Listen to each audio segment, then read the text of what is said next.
Hello, ladies and gentlemen, and welcome to another interview for our Aviation Week Network, ATW Leadership Forum. My name is Kurt Hoffmann. I'm a correspondent for ATW, and today I have the great pleasure to talk to Tewolde Gebremariam, the CEO of the Ethiopian Airlines Group in Addis. Dear Tewolde, thank you so much for your time today. Thank you, Kurt. Thank you for having me in your program. Thank you. Tewolde, IATA just mentioned a few days ago that the air traffic in Africa will just reach around 30% compared to 2019. Only 45 million passengers will fly throughout Africa according to the pandemic.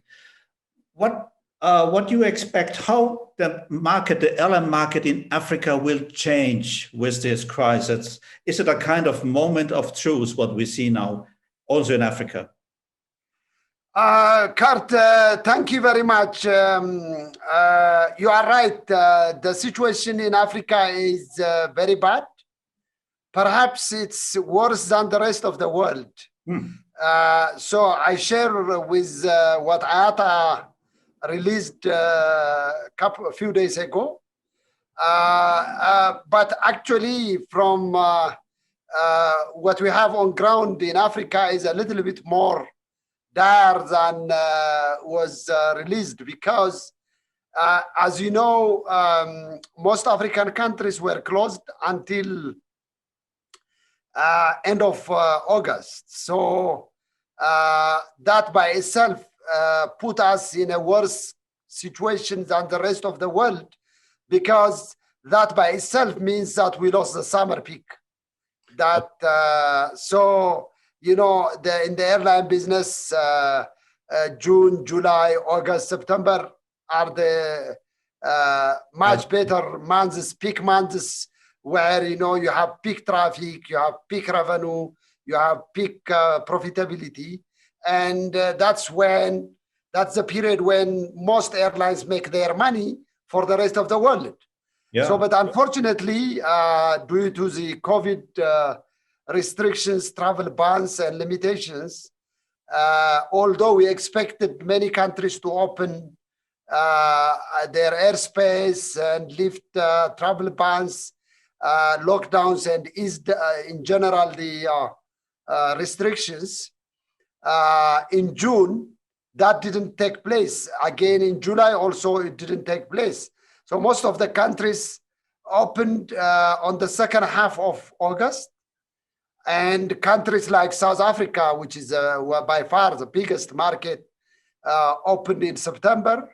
So that really, the fact that we lost the summer peak is a double disadvantage for African airlines, for all of us. So now most countries have opened, almost all, except very few countries in Africa. But it means we are already entering the low season. October, November is a low season.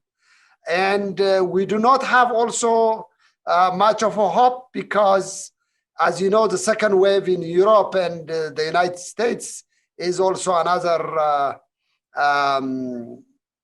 problem brewing. So we don't know. Maybe we have also second wave in Africa.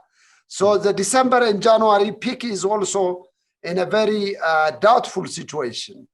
So I would say the African aviation industry is in a worse situation than the rest of the world.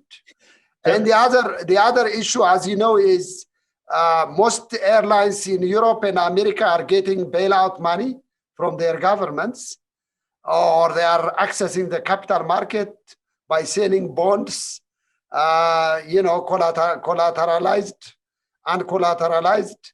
But airlines in Africa do not have this opportunity. Their governments are not able to bail them out because of the very bad economic situations. There is no also capital market where they can access or debt or equity in either form. So it is very, very bad in Africa. Is this also a part why a partly privatization of Ethiopian Airlines is now postponed? I think there was your finance minister mentioned recently it's better to keep Ethiopian Airlines under the government. Is this one reason for that? Well, in case of Ethiopian Airlines, it has always been different, Kurt, as you know. Yeah. I think Ethiopian Airlines has been growing in the last 10 years. You have been following us and you know all the success factors and the successes and the remarkable growth that we have been registered in the last 10 years.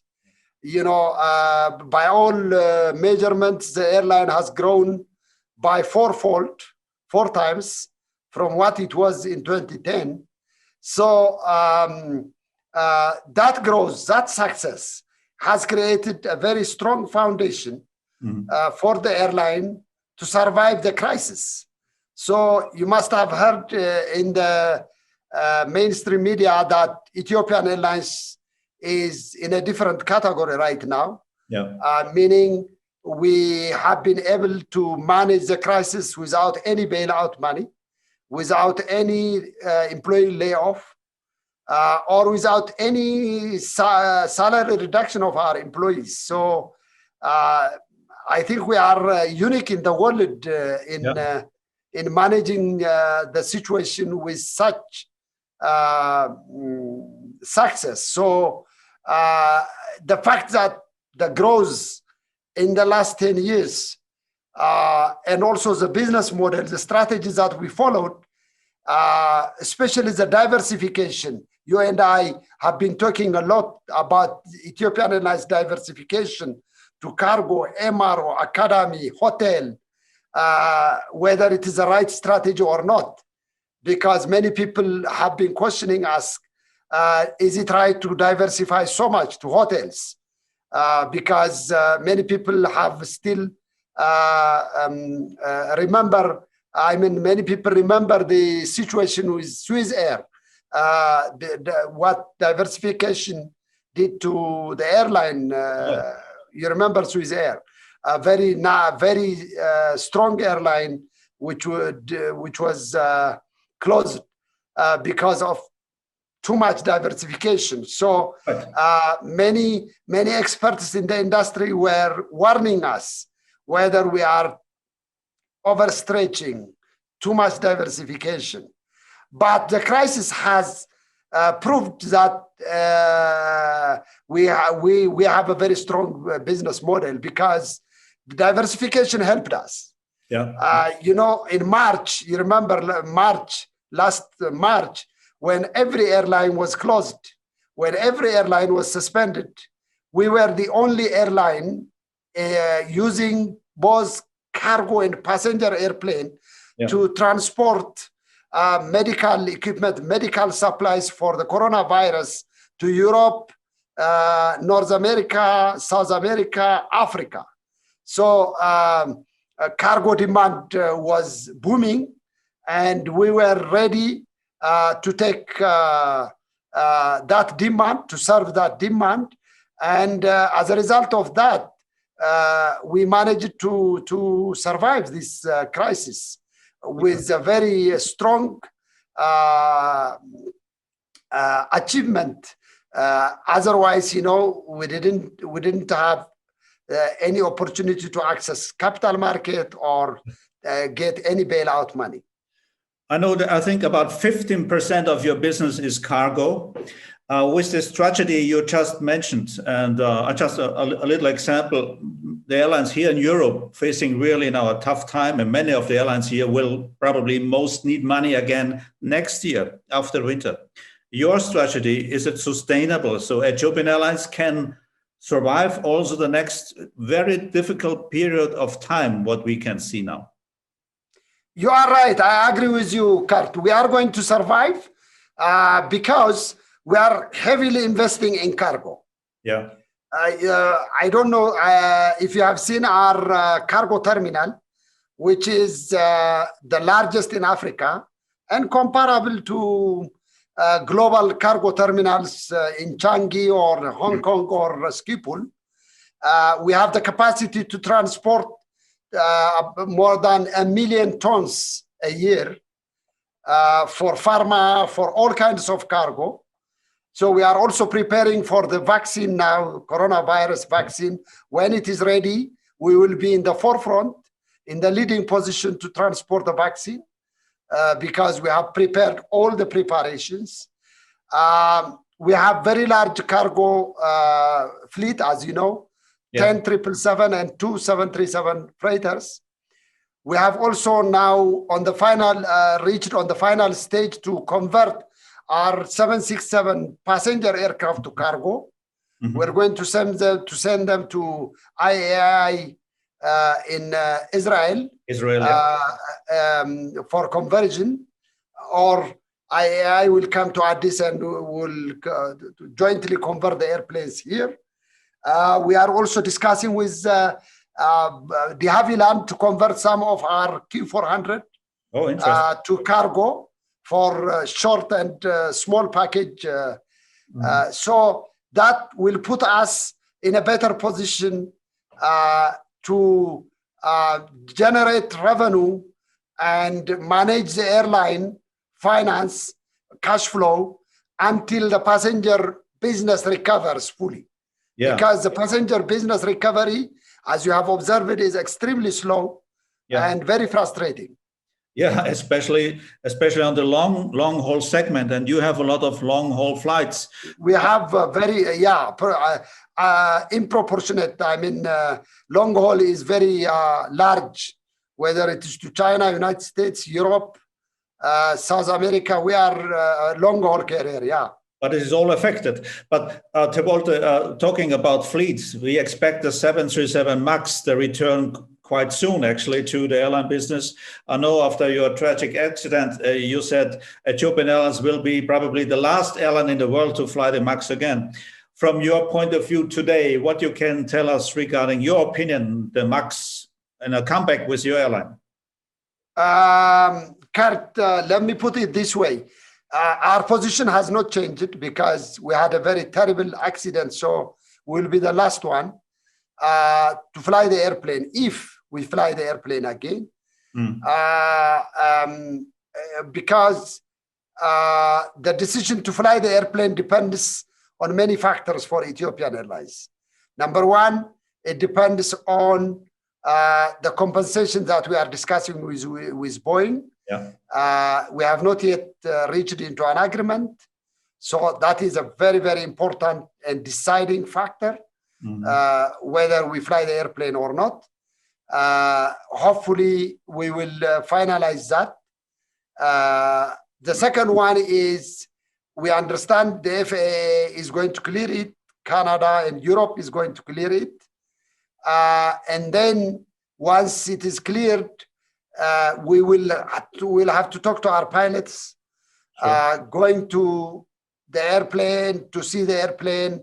If it is correctly or adequately addressed, all the problems, then we need to hear that from our pilots.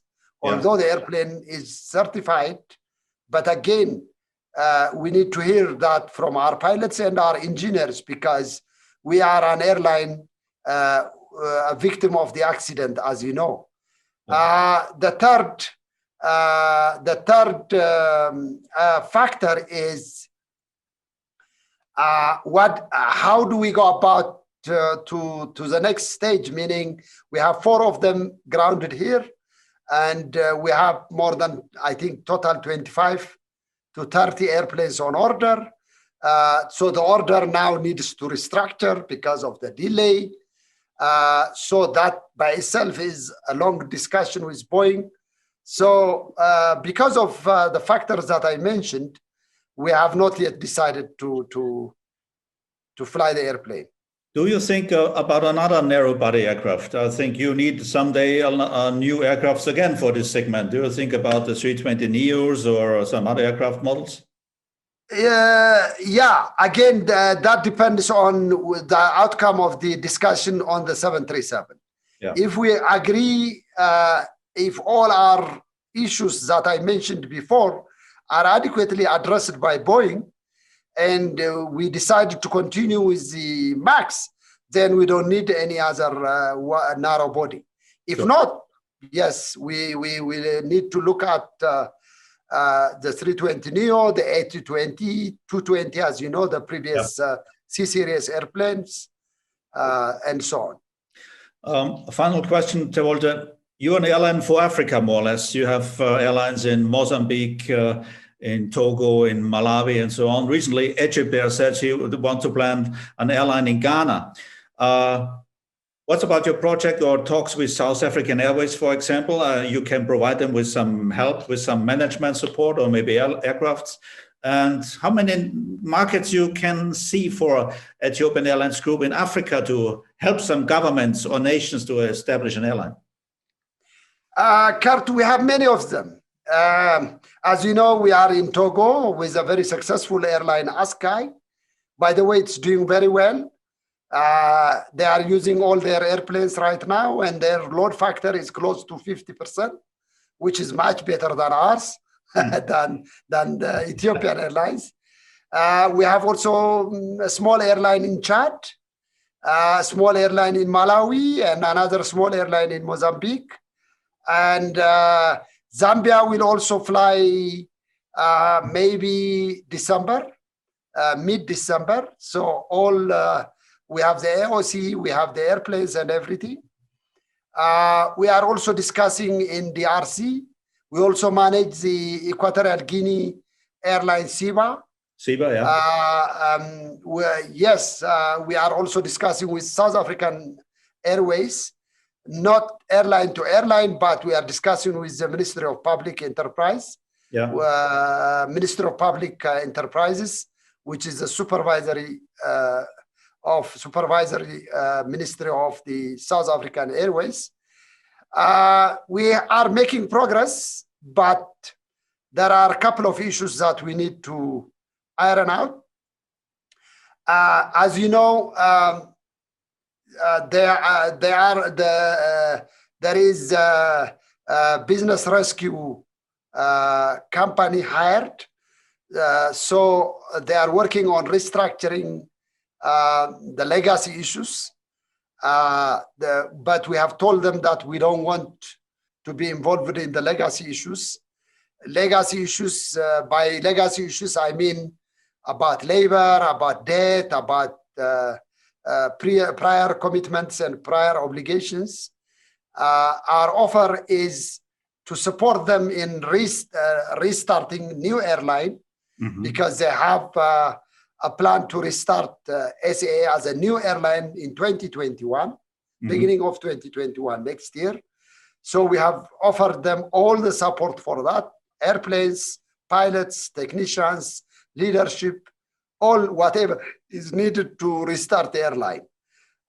So they need to make a decision, because starting the new airline is one thing, but how to handle the legacy issue is another thing. So they are also looking for some banks or some investors which can take both together.